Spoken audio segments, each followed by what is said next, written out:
एक पावन चरित्र है श्री भक्त गोपाल चरवाहे का। पहले ऐसा हुआ करता था कि सबकी गायें जैसे चराए तो सब लोग अन्न आदि जो है उसके घर भिजवा देते थे और गायें छोड़ देते थे। वो ग्वाला ही कहा जाता था। सैकड़ों लोगों की गायें चराता था और उसके घर में अन्न आदि जो आवश्यक सामग्री है भिजवा दी जाती थी। ना तो एक अक्षर वो पढ़ा लिखा था और ना कभी उसने भगवान का नाम या कोई चर्चा सुनी थी। उसके कोई परमार्थ से संबंध ही नहीं था। बस गाय चराते थे, जंगल में रहते थे, पत्नी भोजन पहुंचा देती थी और परिवार चलाने के लिए गांव के लोग दे देते थे अन्न, क्योंकि सबकी गाय चराते थे। ना तो उसको किसी धर्म का ज्ञान था, ना किसी साधना का ज्ञान था। एक दिन देखा जंगल से एक मंडली जा रही संतों के। वो श्री राम जय राम जय जय राम, श्री राम जय राम, ऐसे कीर्तन। संत जन पहले मंडली बना के चलते थे तो नाम कीर्तन पद कीर्तन ऐसे। उसको बड़ा आनंद आया। उसको लगा कि इतने झूम झूम कर संत जन गा रहे हैं, किसी से बात नहीं की, पकड़ लिया। अब पूरा तो नहीं, बस उतना राम राम राम राम ऐसे करने लगा। देखो कई बार कहा है यदि आप बिना गुरु मंत्र के भी नाम जप करेंगे तो नाम जप आपको गुरु तक पहुंचा देगा, क्योंकि गुरु प्रदत्त नाम भगवत साक्षात्कार कराता है। 50 वर्ष की अवस्था लगभग हो गई थी। कभी कोई तीर्थयाटन, धर्म कार्य, शास्त्र स्वाध्याय, सत्संग कुछ नहीं। देखो कृपा, विश्वास। अब वो अलौकिक ढंग से नाम में मिठास लगने लगी उसको। तो जोर जोर से कभी कभी नाच पड़ता, चरवाहा गाता, तो और जो लोग थे उसका उपहास करते। अरे नरक में भी ठौर नहीं मिलेगी, जिंदगी में कुछ पुण्य नहीं किया, ये ऐसे लोग बहुत उपहास करने वाले। ऐसे करने से क्या मिलेगा? नाम से कुछ हो जाएगा। उसने कहा हमने तो कभी सोचा ही नहीं कि कुछ होगा, हम तो ऐसे ही गा रहे। पर ये लोग उपहास कर रहे हैं, क्या गलत है क्या ऐसा गाना? जब तक दृढ़ ज्ञान नहीं होता तब तक माया फिसला सकती है। उसने कहा कि हम किसी लाभ के लिए, बैकुंठ जाने के लिए या कोई लाभ के लिए नहीं जपते, हमें तो अच्छा लगा, वो गा रहे थे संत जन तो हम गाने लगे। क्या सही में आप लोग समझते हैं कि गलत है? उन्होंने कहा तुम मूर्ख हो, तुम्हारी क्या समझ में आए? और उपहास करते उसका। उसके मन में एक बात आई, कोई ये प्रमाण दे दे मुझे कि ये जो मैं संतों के मुख से सुना नाम, ये परम सत्य है, ये परम सुखकारी है, और इससे क्या बैकुंठ मिल जाएगा? कोई तो मिले मुझे।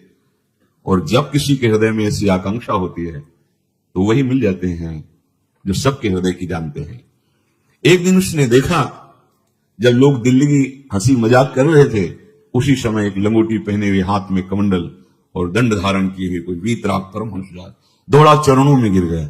महाराज महाराज, बस एक बात आप बता दीजिए, जो हम राम राम कह रहे हैं, ये लोग उपहास करते हैं, क्या इससे हमारा कल्याण हो जाएगा, बैकुंठ मिल जाएगा? तो उन्होंने कहा बेटा ये बहुत मंगल में भगवान का नाम है, पर हमें लगता है कि तुम्हें गुरुदेव की आवश्यकता है।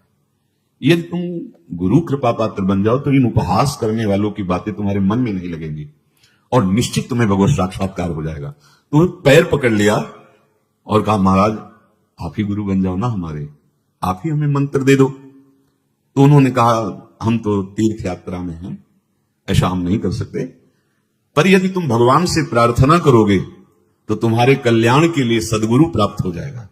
इसलिए जैसे कोई पूछते किसको सदगुरु बनाऊं, तुम कहते किसी को नहीं, पहले भगवान को मानो, श्री हरि को, जगत गुरु श्री कृष्ण को, फिर उनसे प्रार्थना करो कि यदि आप आवश्यक समझते हो कि सदगुरु के रूप में आप आकर के हमारा कल्याण करेंगे तो मुझे पहुंचा दो या आप स्वयं आ जाओ।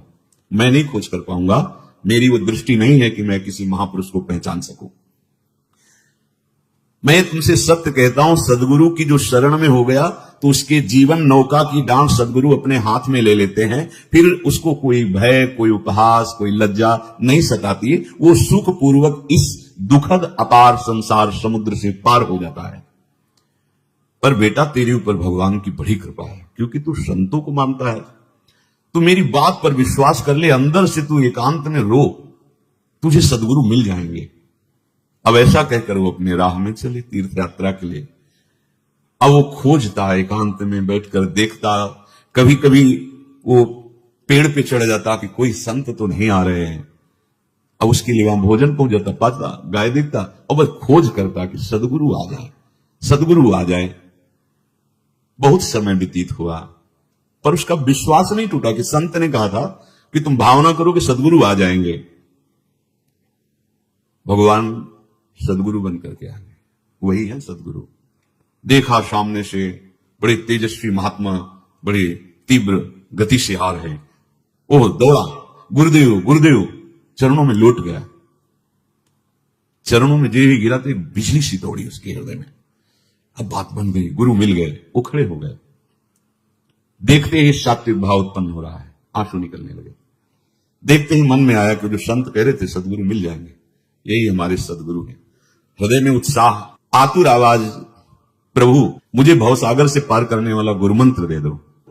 ऐसे थोड़ी दीक्षा दी जाती कि गली चलते दूंगा। जा पहले स्नान करके आ, फिर एकांत स्थान में बैठेंगे, फिर तेरे को उपदेश देंगे। बोला महाराज मैं जंगली आदमी हूं, गाय चराता हूं, हमारा घर बार से कोई आना जाना नहीं है, भोजन आ जाता है।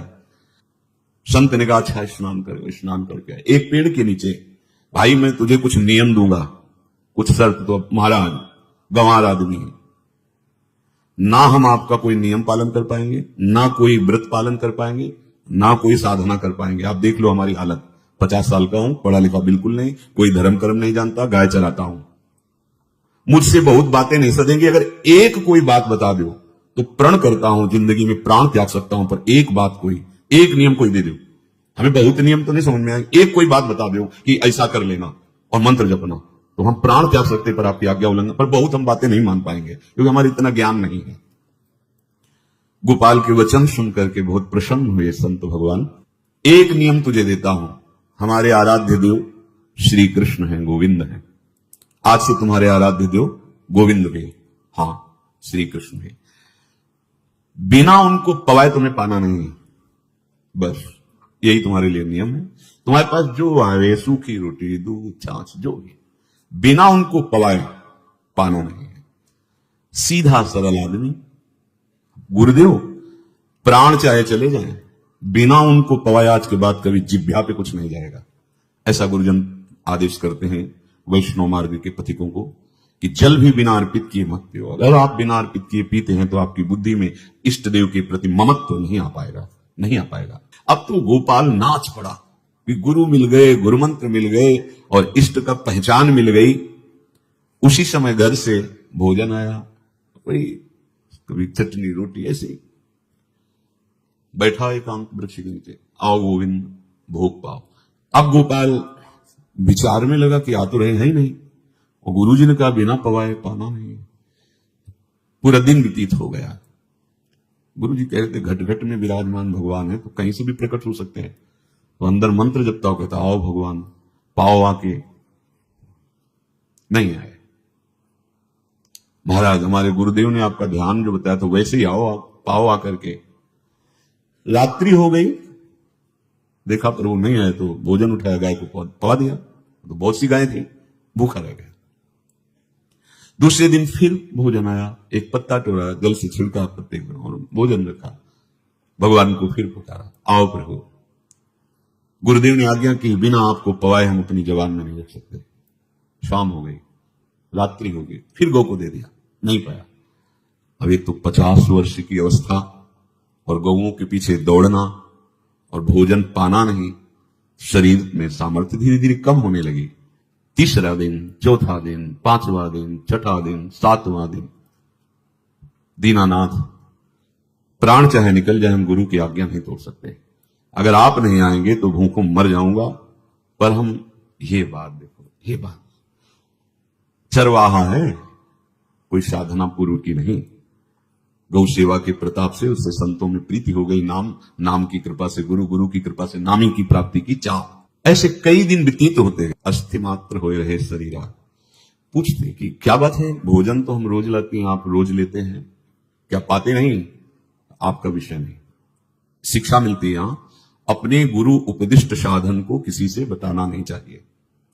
गुरु उपदिष्ट साधन जब तक सिद्धावस्था ना पहुंच जाए तब तक गुप्त रखा जाता है। जो जैसे आप सत्संग सुन रहे हो, इसमें कोई वचन आपको लगा, पकड़ लिया, अब वो जीवन में तभी बोलना जब उसका प्रभाव हमारे जीवन में आ जाए। नहीं ऐसे नहीं बोलना, नहीं तो निकल जाएगा। और अगर रोक लिया तो मंथन करेगा अंदर और आपको उसमें स्थित कर देगा।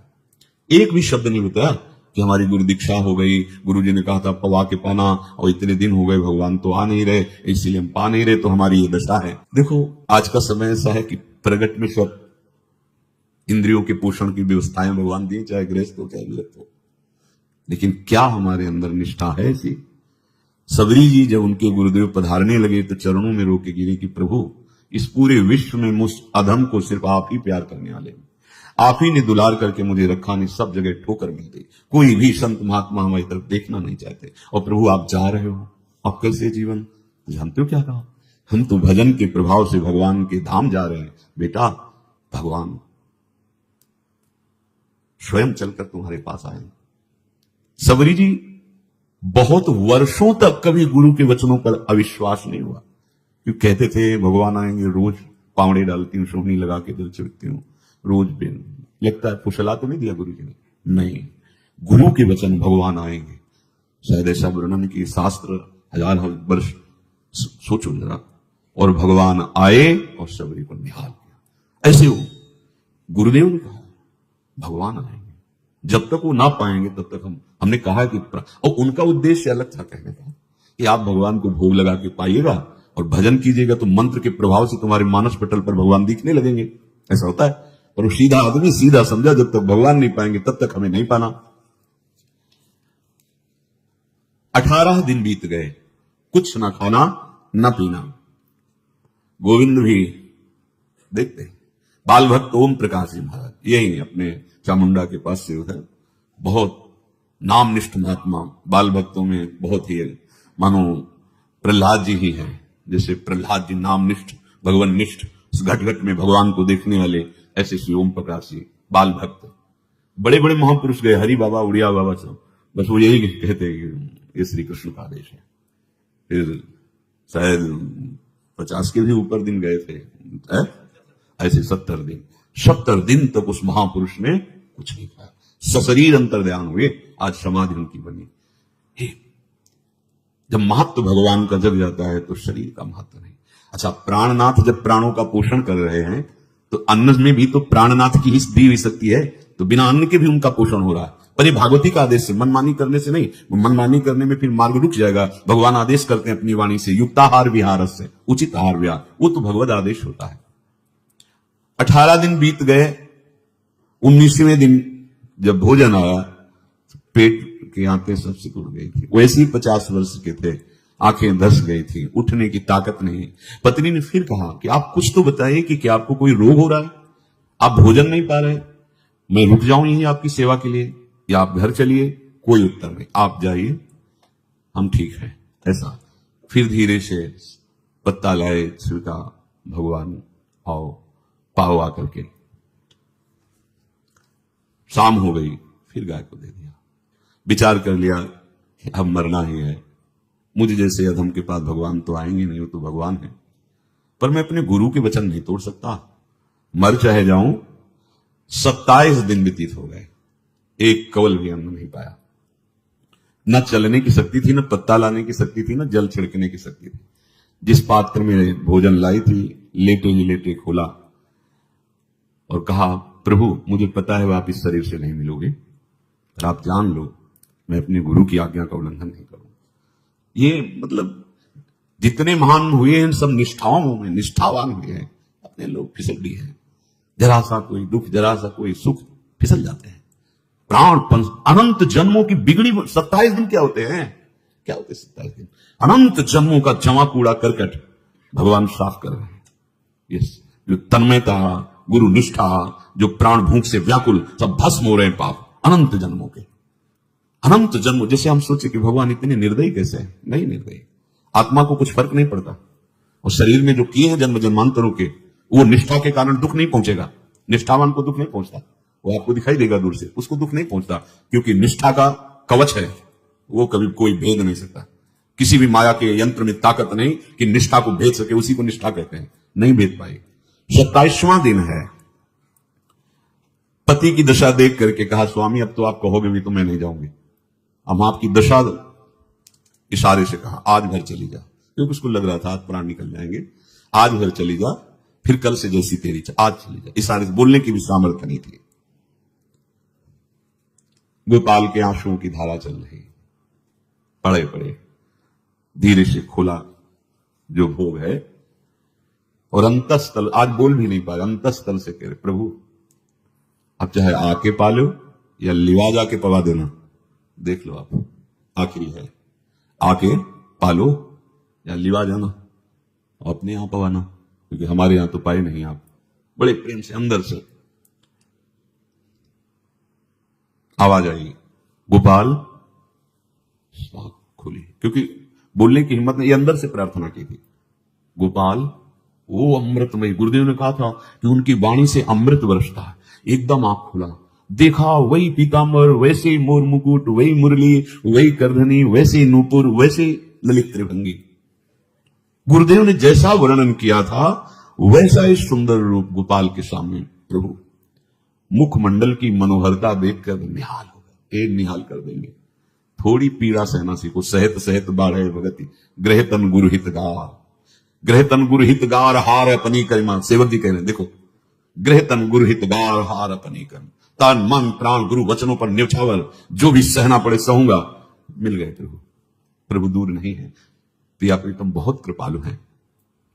मानो करोड़ करोड़ काम की सौंदर्यता को हे करते हुए प्रभु के लावण्य का प्रकाश हो रहा है। मनहारिणी मुरली, जैसे कहा था अधरों में रख, वैसे अधरों में विराजमान। अच्छा, खास बात यह, ना कोई गाय देख पा रही, नहीं कोई और चरवाहा देख पा रहा है।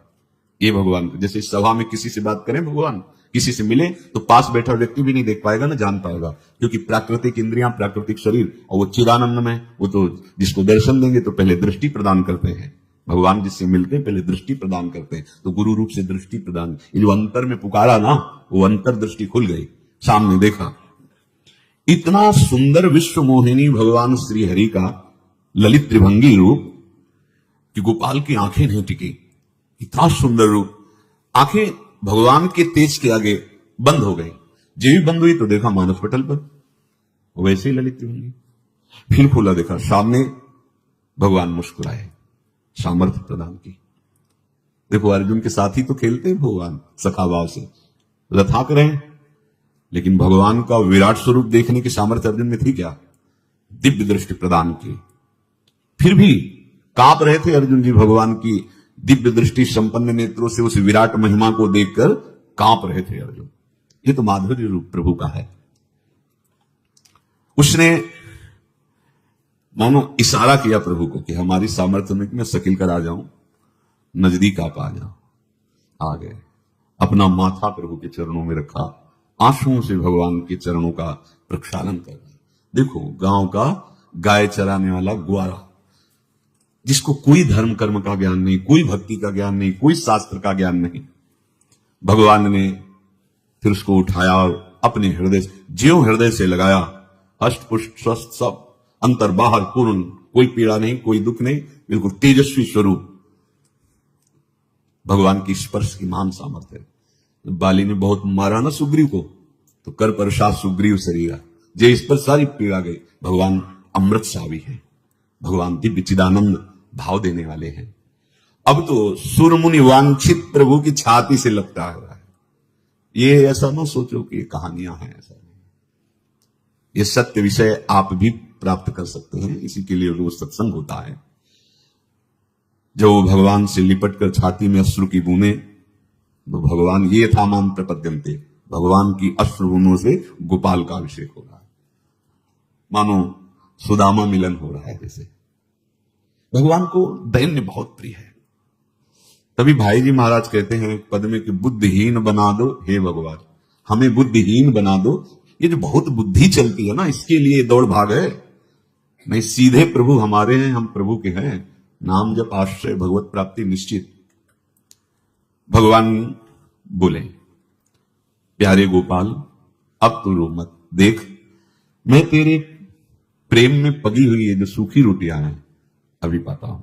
वो भगवान बैठ गए और उसके घर की जो रोटी थी उसे, देखो मुझे त्रिभुवन का कोई भी भोग प्रसन्न नहीं कर सकता गोपाल, मुझे त्रिभुवन का कोई भोग प्रसन्न नहीं कर सकता। इस बात को समझो, जिनको ये भ्रम हो कि हम अधर्म से कमा के 56 भोग लगा के प्रभु को प्रसन्न कर लेंगे, तो ये बात सुनो।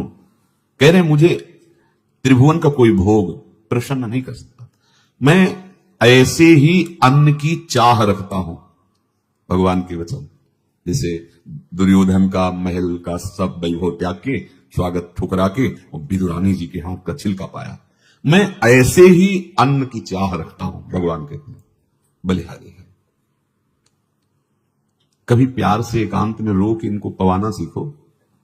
भले आप इतनी कटोरी में सब्जी 2 रोटी, अगर दैन्य भाव से कि नाथ कहां आप और कहां, कैसे आपको पवाएगा। जो छवि है ना, पंखा करते जाओ, बीच बीच में जल पिला, देखो ना, ये था माम प्रपद्यन्ते तास्तते वजह। आप जैसा मानोगे वैसा ही वो व्यवहार करेंगे, पक्का समझ लो। गोपाल जो सच्चे हृदय से मुझे पुकारता है, मैं अवश्य उसको मिलता हूं। जो प्रेम पूर्वक मुझे पवाता है, मैं अवश्य उसका पाता हूं। पत्रम पुष्पम फलम तोयम ये में भक्त्या, भक्ति पूर्वक जो पवाया। भक्ति पूर्वक का मतलब दैन्य। अभक्त में अहंकार होता है, देखो ये किया मैंने, वो भगवान स्वीकार नहीं करते। वो आपका शुभ कर्म बन सकता है, अब वो भी धर्म से कमाई की है तो, और भगवान की प्रसन्नता का हेतु होगा दैन्य। जहां भी देखो, हमारे स्वामी को जहां भी देखो दैन्य में बिके हुए पाए गए, दैन्य में। और ये दैन्य किसी बाजार में नहीं मिलती, ये दैन्यता बनावटी नहीं होती, ये वस्तुता हृदय की होती, भगवत प्रदत्त ही होती है। पर जो संत सदगुरुदेव की आज्ञा का अक्षरशः पालन करे तो इस दैन्य का निश्चित प्रादुर्भाव हो जाएगा, अहंकार गलित हो जाएगा। वत्स, मैं किसी भी वस्तु का कभी भूखा नहीं हूं। मानो गोपाल के बहाने से हमको समझा रहे हैं, क्या चाहिए भगवान को, क्या चाहिए? कुछ भी कर लो, माना कि तुम तात्कालिक वर्तमान दुख को मिटा सकते हो, तात्कालिक, लेकिन संपूर्ण दुखों को मिटाने के लिए हरिनाम गरज रहा है, राधा नाम गरज रहा है। आपसे प्रार्थना है, समझो इस बात को, कलयुग केवल नाम आधारा। देखो, सुन के राम राम शुरू किया, मिल गए सिद्ध सदगुरुदेव, दे दिया मंत्र, बता दी निष्ठा, और मिल गए भगवान। और भगवान कह रहे हैं, अब तेरे जीवन में कभी दुख का लेस नहीं रहेगा, तू अब घर जा, अब किसी की गाय चराने की जरूरत नहीं है, कुल परंपरागत तेरे लक्ष्य में बढ़ती रहेगी, तुझे कुछ करने की जरूरत नहीं। देखो, बड़े बड़े सोने के पहाड़ किसी सुनार ने बनाए क्या? प्रभु ने तो बनाया है। भगवान हंसते हंसते समझ ही नहीं पाए और अंतर्धान हो गए। अभी गोपाल कुछ अपने मन भर के देख नहीं पाया था, कह नहीं पाया था, भगवान अंतर्धान हो गए। अब तो चिल्ला चिल्ला के रोने लगा और विवश होकर आंख मुनी तो देखा उसके मानस पटल पर छाए। अब तो राजी हो गया कि ये मेरे प्रभु ऐसी जगह विराजमान हो गए, कोई देख नहीं पाएगा, हम रोज बात करेंगे, रोज दर्शन करेंगे। नारायण या गौर श्याम को हृदय निकुंज बसइए। तो इसलिए धैर्य धारण करके, कितना भी कष्ट हो, अब पीछे मत हटो, फिसलो मत। माया अपने पार्षदों को भेजेगी। प्रभु का चिंतन छूटे वो कुछ भी स्वीकार नहीं। प्रभु का चिंतन होते हुए जो हो रहा है उनका सृष्टि का कार्य है, जो जो जिसको सेवा दे हो रहा है। हमारा प्रभु का आश्रय अगर बदला किसी व्यक्ति का आश्रय या किसी अन्य का आश्रय, बहुत घाटा हो जाएगा। अपने इस मन को देखते रहिए कि प्रभु को प्रथम नंबर में रखता है या 2-3 नंबर में। हमें तो लगता है, हो सकता है 4थे 5वें नंबर पे रखता हो।